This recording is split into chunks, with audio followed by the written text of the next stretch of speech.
Appalachian Harvest is a food hub located in Southwest Virginia that provides regional herb and vegetable farmers with training, technical support, aggregation, and distribution services, connecting them to retail markets. We currently source produce from farmers in Virginia, Tennessee, West Virginia, Kentucky, and North Carolina. This webinar is made possible by Risk Management Agency 2018 Risk Management Education Partnership Program. So tonight we're talking about weed management, and I thought it would be useful to touch on integrated pest management, because that's kind of the overarching principles and ideals that we're going to be covering in this webinar tonight. So integrated pest management, or sometimes just referred to as IPM, is about diversifying your tactics of managing pests. And so when we're talking about pests, it's not just weeds, as we're focusing on tonight, but it includes diseases, insects, even rodents, and other different things that we may touch on throughout the series.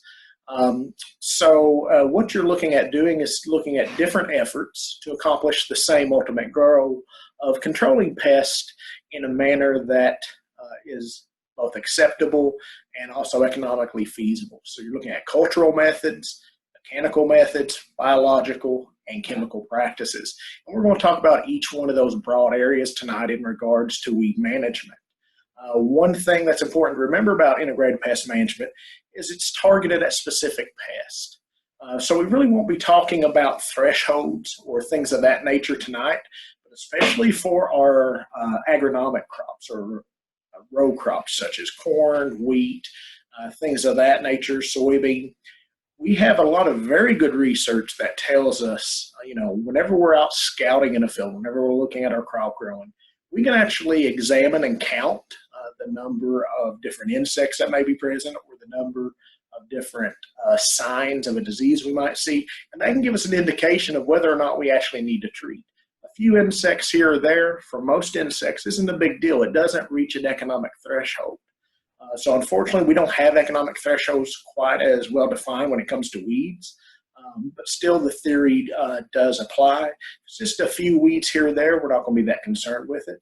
And then appropriate for the operation. Under IPM, because there's so many diverse different actions, there are some that individual operations may choose or not choose to do based on their situation. So what's great about it is integrated pest management is not about one single solution. It's about finding solutions that work for your operation. So why are we even worried about weeds? Well, we have to remember that weeds are in direct competition with our crop that we're growing.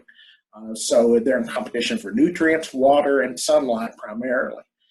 And because of that, anytime we have weeds in the field, we could be suffering an economic loss because they're taking those resources away, and ultimately that can impact the farm's bottom line. Additionally, a negative for weeds being present is they can be hosts for insects and diseases. And so just recognize that there are any number of different insects and diseases that may start on or come out of weeds that they are hosting on or surviving on. So understanding that, weeds are more than just, competitors, they also can be a source of other pests to our crop. And additionally, weeds can also create situations where they complicate harvest or cleaning a crop. So I think specifically things such as wild rice in cultivated rice fields. What you find is when rice is harvested, the wild rice has a dark color to it, and basically it looks like mouse droppings. So anytime you have a field that's being grown for rice, and there's also wild rice present, that actually can lower the quality or the sell price of that field simply because it looks like contamination. It looks like there's an issue there. So just keep in mind, it's not always just competition. There are other factors too that we have to take in consideration. So why are controlling weeds sometimes problematic for us? Or are there certain characteristics about weeds that may make things a little more difficult? I think in general there are. One thing we have to keep in mind is weeds aren't nearly as specialized as other pests. So, for instance, cucumber beetle. We're not going to find a bunch of cucumber beetles living in a sweet corn field. They are specialists on cucurbit crops. That's where they're happiest. That's where they're going to do the best. So what we find is we don't see insects so much carrying over from crop to crop when we're doing things like rotation. Weeds, on the other hand, a weed that can be in tomatoes is going to be just at home as in corn, for instance. There's not necessarily a different sort of niche that they're filling. They're just growing in the field. So it's less specialized as a pest comes. So diseases and insects, we see significant impact when we start rotating to non-related families. With weeds, typically if we're growing the crops in the same manner, such as we're utilizing annual crops after each other, we don't see a lot of difference in the weeds because weeds don't necessarily specialize to the crop. And so that makes them a little more challenging. We don't have the tried and true method of rotation to deal with them. Another thing to understand is, we're kind of just using one broad term to say weeds, but really when we talk about the weed populations within any given field or production system, we're talking about a lot of genetic diversity. So we're looking at grasses as well as broadleaves and any number of different species of each, and maybe some that are not quite either grasses or broadleaves. So it's important to understand that it's not just a homogeneous unit out there. There is a lot of diversity, so we may pick a product or a strategy that affects only grasses or has better efficacy against broadleaf weeds, and that may mean we let the others go, and suddenly now they're the larger problem. So it's just important to understand that these weed populations are diverse, and that can mean we have to try diverse efforts to control them. And probably the final difficulty with weeds, and it's one that I think is the most problematic, is the persistent seed bank. So we'll talk about it a little bit more, but basically the majority of your weed problems are coming from the soil, and they're coming from seeds that have been placed there when previous crops were grown or it was in fallow, and weeds went to seed and then scattered or spread their seeds however the particular plant does it. What happens is with most of our crops, if we save tomato seeds, for instance, or even corn, the vast majority of those seeds next season are going to sprout immediately when they're planted. Weed seeds, however, are not programmed in the same way, so they actually persist. There'll be any given percentage from one year to the next that does not germinate. And so that's where you get the adage of 1 year of weeds, 7 years of weeding, or 1 year of seeds. It's because those seeds last in the soil and they're continuing to be a source of new weed plants for any number of years. One thing that we want to touch on whenever we're talking about weeds is identifying weeds or understanding what we have going on in our fields. ID is important and it can be helpful, but it's also not absolutely necessary always, because to a broad extent, it's very easy with a little bit of practice to start determining how you can kill a certain plant.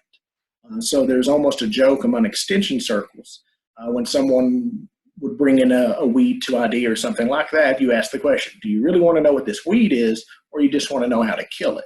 Because truthfully, very often we know how to kill a weed even without knowing its exact identity. And that's because it falls into being a grass or a broadleaf or maybe something else. And so looking at it from that standpoint, we can understand a control strategy for it. Whereas exact identification may be a little more difficult and may require some help from experts. So what's important really, more than just the exact idea of a plant, is understanding the weed biology. What actually are we dealing with? Is there specific attributes to it that make it more difficult or easier to control? For instance, we have on the screen there a picture of nutsedge.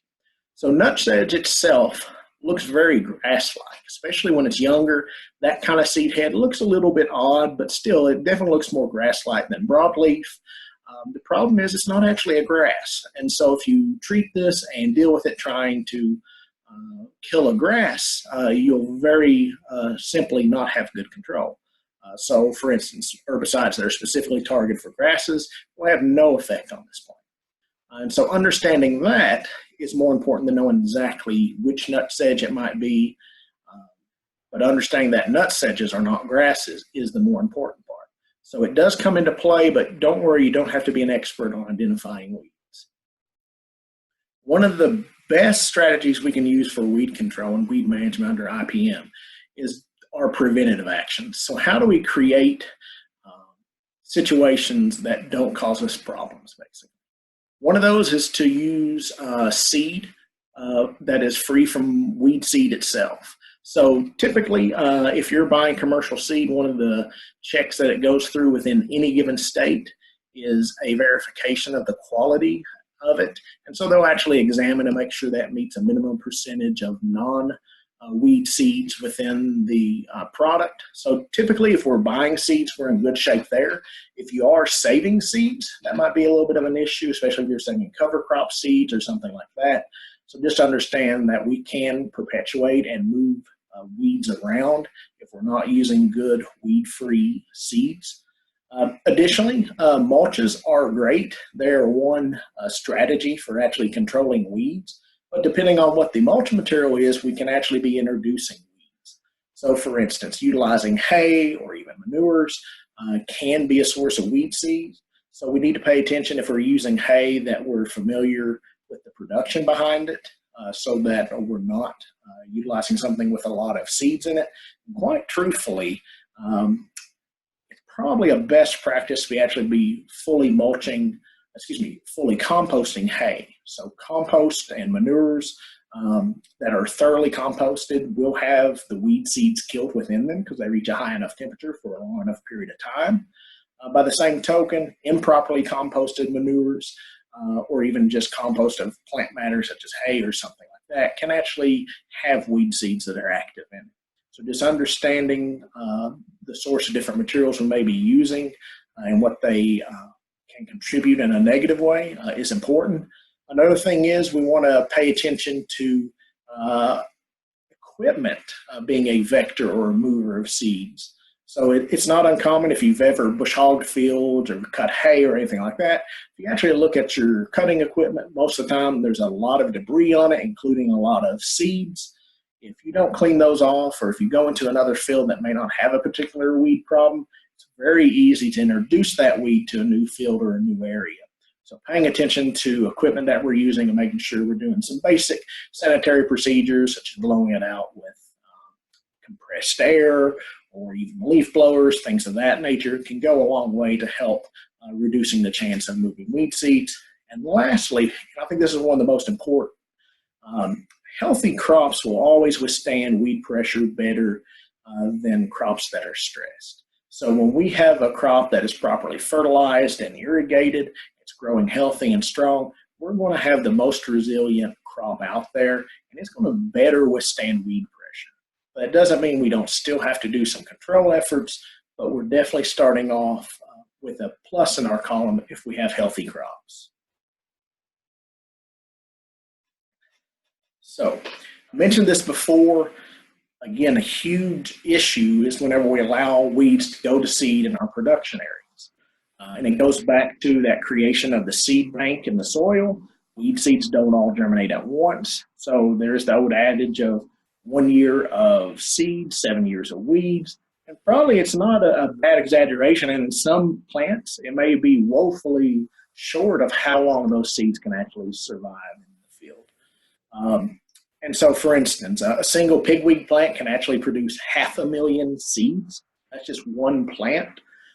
So even if it's a very poor plant and only does a tenth of that, we're still looking at 50,000 possible pigweed plants over the next however many years those seeds will survive in the soil.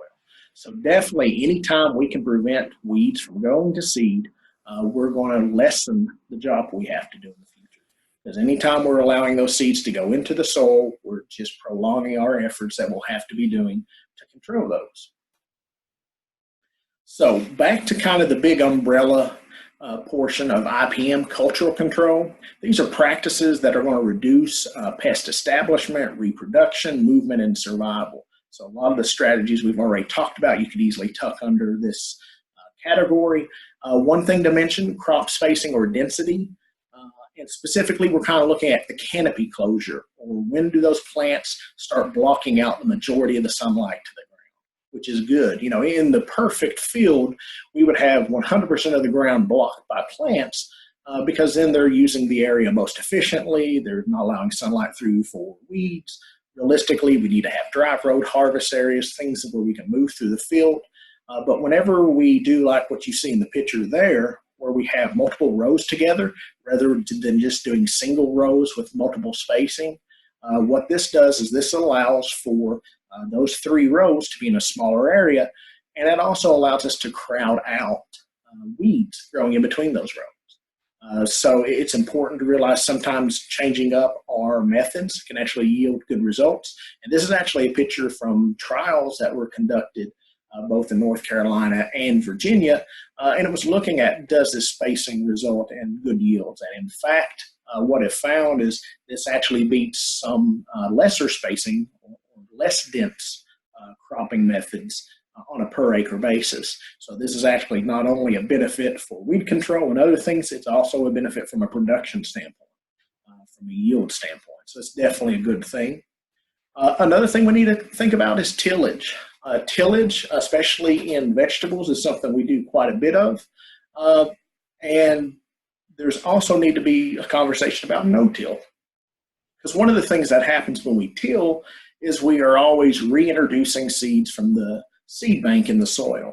So anytime we can do minimum tillage or no tillage within fields, we actually can positively impact the level of weeds that we're seeing.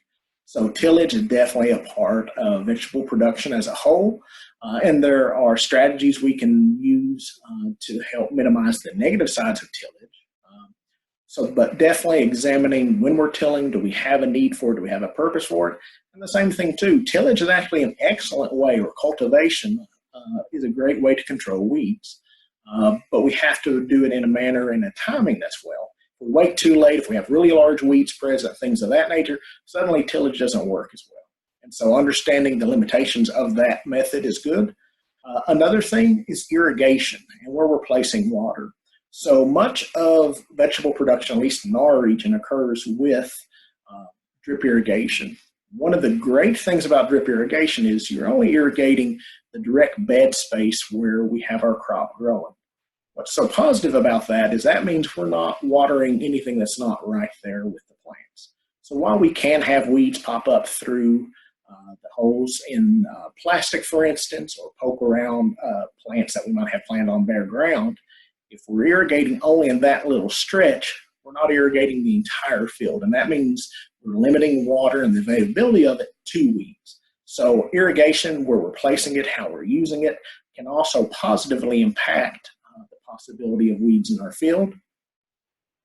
Mentioned it earlier, and very much in the same way as irrigation, if we're using fertilization methods that are placing it closest to the plant, not broadcasting it, then we're limiting that availability of fertilizer to the weeds. And so doing that can help maximize, one, the vigor and growth of our plant. As I mentioned earlier, healthy plants better resist weed pressure, but also it's removing those resources from the weeds to grow. So it's always a win-win there. We use a lot of mulch in vegetable production, and for good reason. One of the multitude of benefits is it does help control weeds, and we can say that both of plastic mulches or organic. Again, there are some concerns with organic mulches if we're using hays or straws. You know, do they have weed seeds in them, or in the case of like straw, does it actually have grain still present? It's not unusual for people to buy straw for use in their garden. They spread it and suddenly they have wheat or barley or rye or something growing all over the garden because that seed was actually still present in the straw bale. So just understanding the limitations on organic is important, but definitely organic mulches play a role. It's also a good place here to mention the things such as utilizing cover crops that are either herbicide killed or rodent killed with crimpers, things of that nature, and planting directly into those residues. Those are an excellent type of mulch and work well. We don't see those a lot in our region, but it is something that is gaining favor throughout the U.S., so that's definitely something to consider. One thing I will mention, cover cropping fallow areas. So sometimes we'll have growers that have fields that they don't use every single year, or maybe there's a third of their farm that they kind of rotate in and out of production. When we see that, it's always best to actually actively go in there and plant something. Plant cover crops, plant green manures, so we actually have something happening in that space specifically, and we've got some control over it. If we just allow it to kind of go fallow, go wild, what we're going to see pop up in those fields are weeds. Weeds are great at taking over disturbed space. That's kind of their niche in the environment. So when we have space that's been disturbed, they'll definitely come in. And so if we don't plant something specific that's going to be working for us, we're going to be having weeds there. And while the presence of weeds may help prevent erosion or things of that nature, it doesn't allow us to, one, kind of start breaking that cycle. So maybe we're not getting a seed production out of that field. And so even if we aren't planting something, we definitely need to still be looking at weed control in that field and controlling the production of seed to limit any contributions to the seed bank. We do have, any number of different strategies for fallow areas, row middles. Overwinter is an excellent time to institute cover crops if you are limited on space. But again, it prevents those weeds from having a niche to grow in. And even, if we're using something like rye or some other plants, we may have some allelopathic effect. An allelopathic effect, if you're not familiar with it, is where a plant basically creates a chemical substance that has a negative effect on other plants. And so actually rye crops can inhibit weed seed germination as well as actual crop germination. So you do have to pay attention to what you're going to be following a rye crop with. But there's definitely some strategies there that can come into play under cultural controls. Physical controls, and this is one I think a lot of people think of with especially organic control, and I think to good reason. Obviously, these are controls that are directly destroying a pest or making the environment unsuitable for it.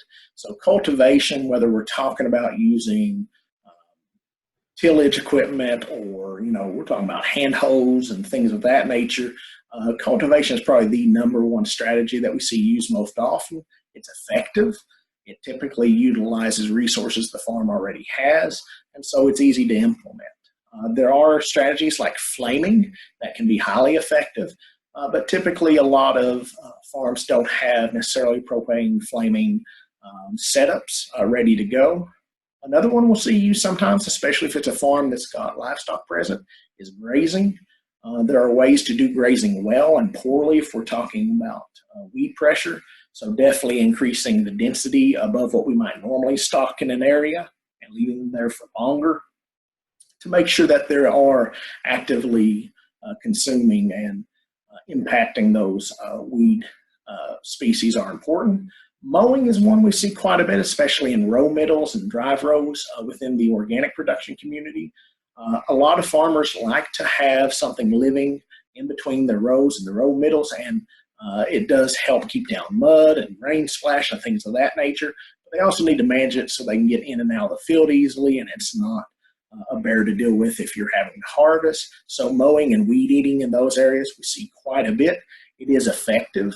Sometimes we'll see it in combination with an herbicide application, and sometimes not. So definitely physical controls are something we see quite a bit. They are effective. We do have to be aware when it comes to cultivation, things of that nature, that tillage activity can negatively impact some soil quality issues and attributes. So we want to make sure that we are offsetting those as much as we can. I thought it was good to mention because it does count under definitely physical and mechanical controls, but really any sort of control we're doing. One of the big things to remember is when we're dealing with weeds, if we can do our activity, our control, when the weed is younger, when it's smaller, it's going to be easier to kill. We're going to see a much higher efficacy of our efforts. And I mentioned here about grazing at high density. It's going to be a higher density than we normally stock animals. So typically, if you're used to utilizing the portable fencing and doing grazing on smaller scale with frequent moving, you'll actually hold them in place longer. But it can be an effective way at controlling some weeds. And again, as always, if we act before the weeds go to seed, we're preventing future problems from happening. So always make that effort. If we have areas that maybe aren't under direct cultivation now, but we want to use those in the future, don't allow weeds in those areas to go to seed. Biological control. So I had to think a little bit when it came to this topic under integrated pest management, because while there's a number of different biological controls in our region for diseases and insects, I was kind of fumbling on this one until I thought of grass carp. So grass carp or triploid carp, the sterile version of grass carp, have been successfully used in our region for controlling aquatic weeds. They're used all over the world, really. They're highly effective. But biological control typically is using predators or parasites or pathogens of a pest to actually control it. And so we see it commonly with insects being used on some weeds in the western U.S., not so much here. So there are some definite success stories out there for biological control in weeds, carp being one, but also a number of different insect pests have been used to control especially introduced plants. The difficulty with biological control, especially when we're looking at releasing a predator to a pest, we have to make sure that it's not going to attack native plants or things of that nature. So it's not something that happens quickly. And in general, biological control can be highly effective, but it has to be highly targeted as well. And that sometimes slows the development of this. So on a day-to-day basis on a farm, we don't typically see many weed control strategies that we would house under biological control, but there are applications of biological control for weed control across the U.S. and even the world. So chemical control is probably one of the go-to methods that people think of when they think of controlling weeds. And basically it's utilizing herbicide or pesticides for the control of weeds. I think that while this is maybe the go-to one, the one that most people think of, I think it's one that also requires quite a bit of knowledge to be most highly effective at it. And what's good is we've got a good background of research happening out there that does allow farmers to be successful with it. Because one thing that you have to understand is the target weed biology. You have to understand what's going on. And I mentioned that earlier with all general methods, but I think particularly with chemical controls, you can easily miss a window where you're most efficacious. So I think it's important to understand that, and definitely understanding how your herbicides work.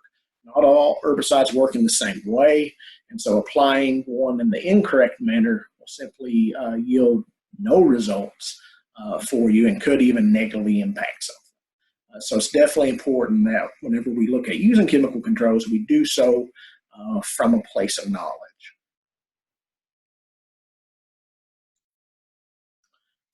One thing I also want to mention, sometimes I run into conversations with folks, and when I use the word pesticide or pesticides, sometimes people aren't always sure what I'm talking about. So pesticides is a very large umbrella term. And basically you're talking about typically chemical controls. I mean, there can be other pesticides that are biologically based, but these are controls that control pests. So that's what pesticides control. Herbicides, like we're talking about this evening, control plants, but you also have insecticides, fungicides, nematicides, acaricides, rodenticides, and even others. But basically, all those fall under the big umbrella of pesticides. So tonight, we're going to be focusing on herbicides. Just be aware that pesticides is a large umbrella whenever we use that term. One question I thought we needed to answer tonight is, what about organic herbicides? Are there herbicides that are actually approved for organic certification? Yes, there are. Typically, they are either a concentrated citric acid, acetic acid, oils based like clove oil, lemon oil, and some others, or soap-based products. So they do exist, and they are effective in as much as they will burn back any plant they're applied to. But they are very poor on perennials. There's no residual activity. What I mean by that, if you spray it this morning, by tomorrow, they're not going to have any activity. So there's no carryover there, which means you'd have to do frequent applications. I have seen some users, some growers use these effectively. Typically, they're in combination with something else. They don't solely rely on this. Truthfully, a lot of these products are very expensive. And I think that's one of the number one reasons why we don't see more producers utilizing them. Because honestly, you can probably do some of the more labor-based or mechanical-based efforts in the organic realm for less money than you can applying some of these products. So definitely, I think that slows their adoption for a lot of growers. But they do exist, and there are some options there for growers that might see them fitting into their production scheme. So again, since we're focusing on herbicides, I thought it'd be a good idea to kind of talk about the two kind of broad categories, just as large groups. One of those is pre-emergent applications, and as the name kind of tells you, these are applied prior to actually weeds breaking the soil. Sometimes if a weed has just broken a soil, it's not a problem, but some of these actually will prevent seed from germinating. So if you've ever used a crabgrass control product on your lawn, you were applying a pre-emergent herbicide. Others of these are applied to the soil. Some are applied and must be incorporated into the soil. And when we use those type of products, if we go back through and do significant tillage or activity after that, we can actually disrupt the protection they're giving us and prematurely end it. So we have to understand, which sort of product we're using and how it's best used. The other big group of herbicides would be post-emergent herbicides. These are used after you see the weed emerge from the soil. A large number of products fall into this category. But again, it goes back to the best application time is when plants are at their smallest. So we don't want to allow weeds to mature. We don't want to give them the ability to resist herbicides at all. So the sooner we can apply whenever we get that flush of weeds, the better. And so definitely younger, smaller weeds are always more impacted by herbicides. So what about the label, or why should you read the label? Whenever we talk about herbicides, you'll hear the phrase a lot, always read the label, or the label is the law.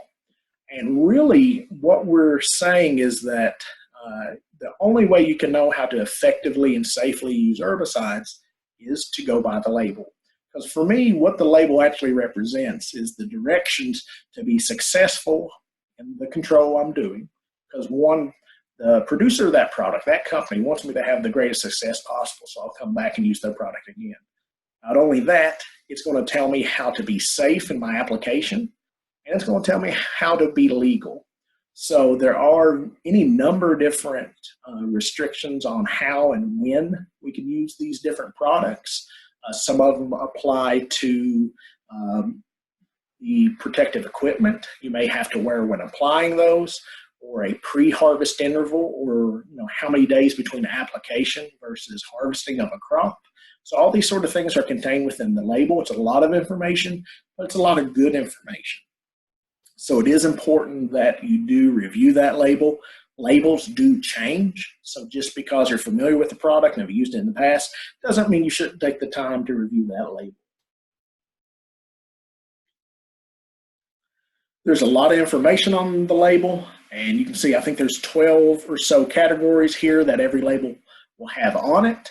I'm not going to spend a lot of time on this, but it ranges everything from just the brand name to emergency contact information to directions for use. So definitely paying attention to that and understanding that when we have questions about pesticides in general, and specifically the seed and herbicides, going to that label is always going to be our number one best bet. That's where we want to have information that is directly specific to the product and directly specific to our situation. One thing I did want to bring up specifically on labels, because it's important to mention, you may have heard of herbicide resistance or pesticide resistance in general. And one of the ways we can manage that, and when a pest becomes resistant to a control method, what that literally means is you no longer get the level of control that you once did.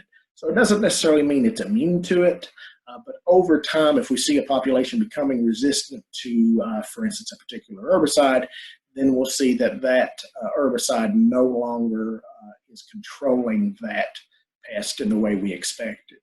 And so one of the best ways we can manage that is by managing which mode of action we're using. And so if you look on herbicide labels, and here's a snapshot of one, and I actually circled in red, you'll see a group 15 herbicide in the right-hand corner. That group 15 is a group number for how this product acts. And so by looking at that, if we use this product pre-plant, for instance, which would be allowed for something like tomatoes, we would want to actually use a different group number if we were doing any sort of weed control during the season. Because by varying the groups, we're actually varying that mode of action. A mode of action is just how these products work. And there's any number of different mode of actions. But if we use the same mode of action time after time after time, what happens is we are actively selecting for anything that, for whatever reason, is not able to be affected by that. So let's say, for instance, we use this product and we do have a population of some weeds out there that are resistant to this mode of action. If we use a different herbicide control product later, then what we are doing is the likelihood of having a plant that's resistant to two different modes of action is significantly higher. So we're preventing widespread dominance or lack of control through resistance by varying the different products we're using. So that's something always to keep in mind. So if you're used to using one product year after year after year, while it can be highly effective, it's important to understand that can also lead to some issues. So varying the groups that you're using in subsequent applications or year to year is excellent, and they make it easy for us because they put those groups right on top of the label, so we don't have to figure out whether the active ingredient acts one way or another. They make it as simple as possible for us to do that. So one of the big things I wanted to cover this evening too was, how do I find the weed control options for my crop? Because there's any number of different products if you go to the farm store or if you look online. And how do you know what you should be using or what's good for your situation? Well, my go-to resource, and if you've been watching this series, you'll see that we touch on these resources time and time again. And they're the production manuals that are put out by Cooperative Extension. So this one on the screen right now is the Mid-Atlantic Commercial Vegetable Production. I sourced this one through Virginia Cooperative Extension, through Virginia Tech, Virginia State University. And this is actually a sample directly out of that manual of herbicides. This particular table is the soil applied pre-plant incorporated or pre-emergent herbicides, and you'll see several of them listed. I like this manual quite a bit. One of the reasons I like it is they did a good job of summarizing a lot of information into one table. So you'll notice it has that group number we were just talking about for resistance management. Also has different product names, specified label rates. And you'll notice on label rates, it's very common to see a range on there. And so what you may find is there are some specifics directing you to one rate or another. Oftentimes in commercial production, we look to use the higher rate rather than the lower rate, simply because we want to make sure we have good control. Because lots of times coming back in to do a second spray is either cost prohibitive or maybe we don't even have the window there, depending on how quickly that crop is growing. So utilizing a higher rate is typically the go-to answer for a lot of production.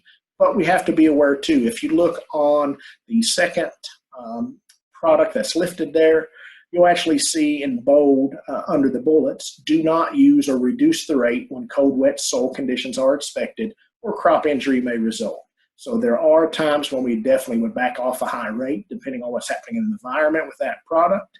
So just be aware. And I have seen different extension resources that have actually looked at, do we still get a good control at a rate that's maybe in the mid-range or on the lower end, or when would we choose to go higher? So there are some good resources out there for reading further and determining when you might want to use one rate over another. Again, I like this table. It summarizes a lot of information, such as on the right hand, you see PHI, that's pre-harvest interval. You'll You'll notice that most of these do not have a pre-harvest interval. And then you'll also see the REI, that's re-entry interval. So how soon after you spray this product can you have workers, and that would include yourself as the farmer or any family, back in that field. And you can see that is in hours. So you see 12 to 24 for those products on your screen. So it's a lot of good information, I think, summarized really well. I would still say I wouldn't use this alone. I would still consult with my pesticide label on my product and make sure that everything is accurate in this table. While they do an excellent job, humans can make mistakes, so I would always encourage you to go back to that product label and follow its direction, no matter what a resource manual said. Here's another example. This one is from Kentucky. Same idea. It has a little bit less information in it in regards to like pre-harvest intervals and things of that nature, but still very good information. Gives you a very good idea on evaluating which products you might use in your situation. So these are going to be, in my opinion, the best source to figure out what possibility of products can you use. Obviously, you're not going to use all these, but it gives you a number of different options that are available to you. I also encourage you always to talk to cooperative extension agents, local county agents, specialists are excellent resources. They have a lot of information that can help you establish a good pest control program with your crop. And lots of times just talk to them. If you're in a position where you're wanting to spend the minimum money possible, they can probably help you work out a spray schedule associated with that. If you're someone that says, hey, I want the Cadillac plan, I want to cover every possibility, they can probably help you do that as well. And probably a happy medium is where we should all be anyway. But definitely look at those as resources. The other thing I would say is there's a number of highly skilled folks with different farm supply stores and things of that nature. So don't discount those folks that deal with this day in and day out. They can be a good source of information. And again, I like working with local folks because they're the ones that are wanting to see me succeed so I can keep their business. So definitely that can be an option for folks too. Up on your screen now, you see the private applicator certification. I want to mention this because I think this is important. Typically, for most pesticide products, if you're just spraying on your own farm, your own crop, there's not any sort of legal requirement that says that you have to have any sort of certification or training unless you use a class of products that is designated restricted. Essentially, they have a higher risk associated with them. There are fewer and fewer restricted crops, herbicides or pesticides in general on the market nowadays for most crops. So it's not something that pops up quite often, but I still think it's a good idea for private applicators to go ahead and go through the training, and you'll see the two contacts on your screen. The top one for folks in Kentucky, the second for folks in Virginia. I bring that up because basically what this program does is essentially you have to take a test, but it basically confirms that you can read, understand pesticide labeling and use them effectively. And so it's not anything that is meant to fail anyone. Anyone that's of average intelligence is going to have more than an excellent chance of succeeding, passing these tests. They have study materials or trainings that go along with it. So quite often you'll find extension agents are actually hosting a training. And as part of that training, they'll actually do the certification process as well. So I do encourage that growers take a look at that and consider completing that step, because I do think making sure that you have fully understood the process by which you can evaluate labels and figure out information, as well as that gives you a point of contact if you do have a question about a label issue. So I encourage farmers, if they're going to be utilizing any pesticide products, to go ahead and go through the private applicator certification for their respective state. I'll also mention that for a lot of GAP certification programs, you also get free points, basically, if you go through this process. So points are awarded for it. There's no penalty if you do not go through the process. But it is a way, if you're going through a GAP certification, to make sure you're securing the most points possible. To me, it's a low-hanging fruit to pick. So real quickly on some resources that you may want to use for further study. Top link, Understanding Pesticide Labels, is a handout from Virginia Cooperative Extension. There are any number of different resources out there that do exactly what this one does and kind of walks you through what a pesticide label is. So if you just Google understanding pesticide labels, you'll get a host of different resources, some from the EPA. If you want to look for a particular state, you can preface that statement with Virginia or Kentucky or whatever your state is. And so there's a lot of different resources out there, but this was one I found. Again, it just helps clue you into what the different sections of the pesticide label means. If you've gone through that private applicator training, you should know all the information, and so it's probably not going to be that useful to you. One I do think that is sometimes very useful is a label database. It is by CDMS, which is Crop Data Management Systems. They've been around for a number of years, and they are a repository of pesticide product labels. So pretty much if it's a pesticide on the market, you will find that label in this database. They're PDF labels, so you can look at them, you can print them. So they're really good if it's something that you're evaluating whether or not you want to use it in your crop, or does that specific product do a good job with this. You can actually look at the label and see what it says. And so a lot of labels will actually give you information and tell you whether it's highly effective or moderately effective on something. Or, if it's not listed, it's probably a good indication that product does not cover it well. So I like the label database because it gives you the opportunity to review that product in detail without having the product in hand. So definitely make yourself aware of that and use that as you need. And again, we used these before, information out of them as examples. But again, those production manuals that are put out by Cooperative Extension are excellent.